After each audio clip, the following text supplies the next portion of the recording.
It's a beautiful day today. It is raining. Well, slightly stormy outside, but it's raining. It's been a long time since we actually had some water. But welcome back to Rayman for the PlayStation 1. I've also got my computer fixed up. It's not running so violently hard, and the reason for that was because for some reason I had a lot of antivirus softwares installed. I had about six different types. I don't need all that. I'm perfectly fine with the one I'm happy with.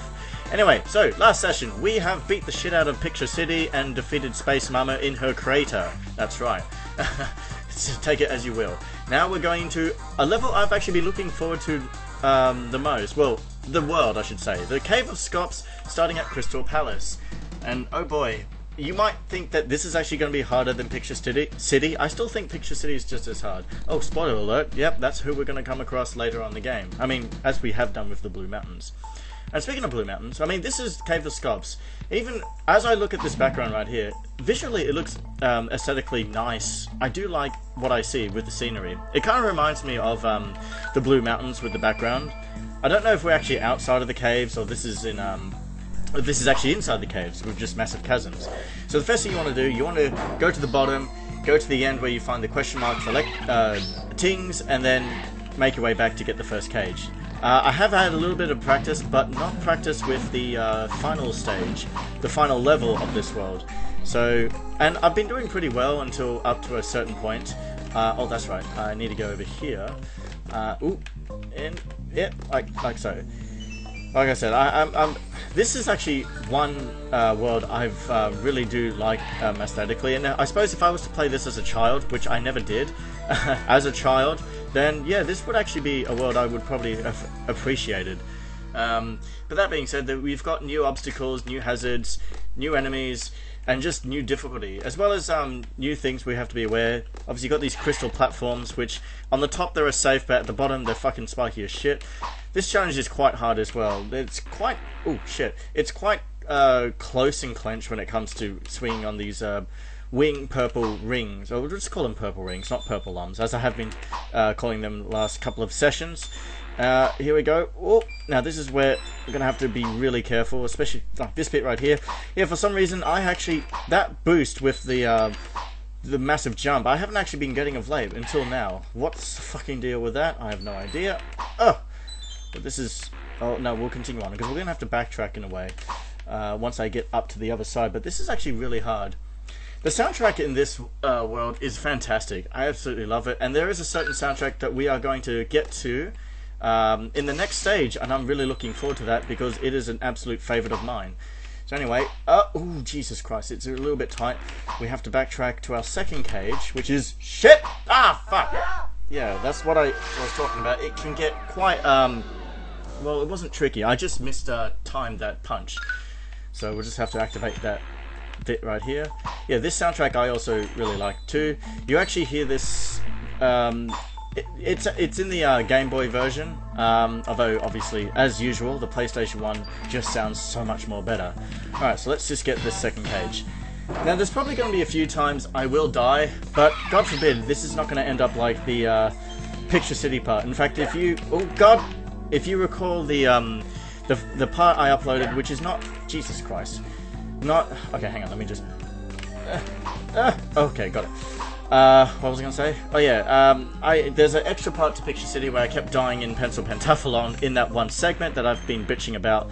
Yeah, you'll know how dreadful that is, and I also have mistimed that. I should say, this is not hard. Again, this is just me just being an utter klutz. But we're going to keep going because I already got the cage. Ugh. You just learn from your mistakes. Alright. But this is basically what it's all about, all of these bottomless pits that you're going to have to watch out for. Oh, yeah, now when you hear that, you want to go all the way back, because you've got a sneaky cage up here. First time I've actually practiced this, I didn't actually know about it until I had to make my way back. And yes, oh god, I didn't mean to... Oh, Jesus. Wait, was there something down there? Oh, I don't know. I don't really want to feel like going back. Let's have a look. No, I thought I might be just seeing things. It might just be the background, just confusing me with my eyes. Now, this looks very similar. Oh shit! Yeah, be careful. This thing again at the bottom will hurt you. You want to jump onto the top. We will make our way through. We're nearly at the end of this part of the stage. We just need to traverse our way through up here. Yeah, 3 cages in the first stage, so we know we've actually done pretty well. I don't think there's anything down there, but we're just going to continue on from memory, and voila, we're here at the end. I don't think there's any secrets to worry about, and for some reason the music is cutting out. I remember one of the very first Let's Players I've watched, when the music ended, there's this horrible buzzing noise. It really hurt his ears, but it was also quite fucking hilarious. Oh god, that was a long time. Right, now listen to this masterpiece right here. I guarantee you'll love it.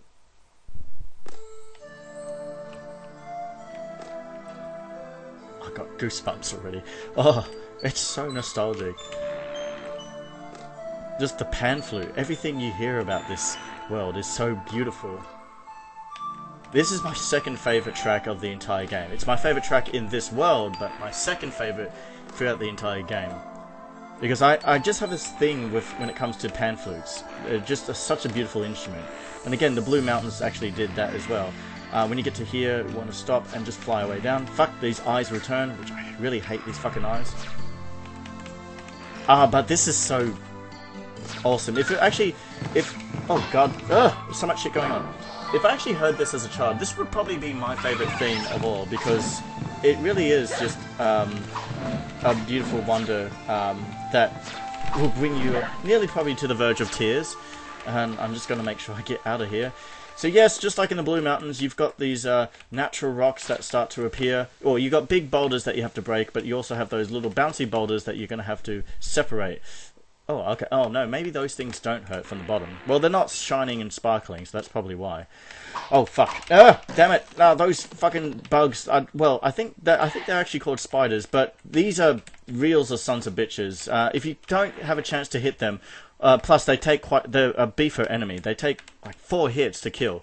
But if they end up going towards the ceiling, then they'll start firing pin missiles, and those pin missiles are they aim. So the projectile base, well, not projectile base. They home in towards Rayman, and sometimes they're a bit hard to avoid unless you have great distance. They're probably like the biggest sons of bitches you'll actually come across. I hate them. I'm probably going to have to edit in the music again. I do have the music stored up in my file, so... But yeah, if you listen to that, it is just absolutely great. This game's soundtrack is extremely nostalgic, and I'm glad Well, I really wish I actually did grow up... God, fuck, damn, you... I don't even know. But I am upset, I'm angry. But, there we go. At least we get to hear the soundtrack again. Which again, I just absolutely love. It's just one of those soundtracks that, well, not I would say we've come to appreciate, but you just know that the level of effort that the composer's actually done with this game is just unmatched. I know I've said a lot when it comes to this game's soundtrack, but there's no denying just how fucking excellent and awesome it is. Just everything. It's actually got a lot of I guess you could say a lot of synonyms to how I feel at the whole game. The Cave of Skops. Every time I've actually come to this, well, when I did this in the Game Boy version, I was always looking forward to it. It's very rare that I actually come to this world because it's so fucking far into the game. And you don't get to see, like, look at the scenery back there. This is what the Cave of Skops is like. You're deep within the grounds. Who knows how far deep you are, and it's gigantic and massive. Oh yeah, so you're gonna have to go in that cloud, come back, and then go up here. I kind of forgot what is up here. Well, hopefully we're gonna get some lives, as I have, died a couple of times. Oh shit, duck! Alright, there we go. Even just seeing the background right here, it kind of gives me this is gonna be a bit weird saying it. Oh, there's our last cage, Nick Cage. But I kind of get Del Toro quest vibes, more so when I've been reading the book, as well as looking at those, the book where it actually has the monsters from Del Toro Quest. It's kind of an easy fantasy pick read, and I say easy is because as a child I found it much more easier to read than fucking Lord of the Rings. No offense to Lord of the Rings, but goddamn, you have to realize I was about 6 years old when I tried reading that, 5 or 6 years old, and nothing interesting was happening. And well, ooh, Jesus, shit. Okay, well, I mean, it was at the time when the movies were starting to come out by Peter Jackson, and all my friends were just talking about it up the wazoo. They wouldn't shit balls, they wouldn't stop talking about it. Anyway, I've got to really concentrate because I don't want to have to keep pissing off my lives from here. I think I want to go this way first. Oh, no I don't. No, no, no, no, no. I just remembered. If I can make it over there. There is something up there.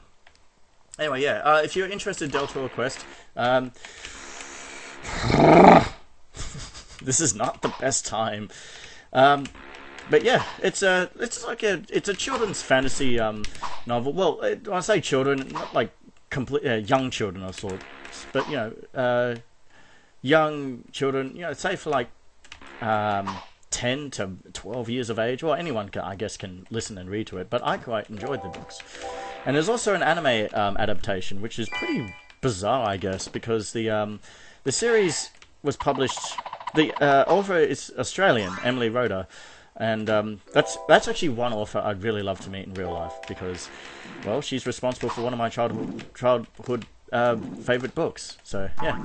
Anyway, yeah. You can also have a look at the anime, which I don't know. I haven't seen all the episodes of the anime, but I remember that I think the last couple of episodes are not in dub because why? I don't know. There's only the last few that are in sub, but I think they are subtitled, so it's no biggie. Anyway, excluding from that, we're going to ignore these fucking bouncy rocks, and we're going to go on this flat stone that we've come across in the Blue Mountains. And speaking of which, these enemies from the Blue Mountains also make their return. When you come down here, you want to come over here first. Oh, except I can't because I don't have enough tings. Son of a bitch. But I do remember that challenge there was actually pretty hard because... Oh god! Oh fuck, that was close. It requires you to swing on lums. Although there were some instances in which the purple rings, that the tings were not actually in the air, they were on the ground. It kind of tricked you in a way. So okay, that's 2 bonus challenges I'm going to have to negate. That's a bit sad, but fuck, what can I do?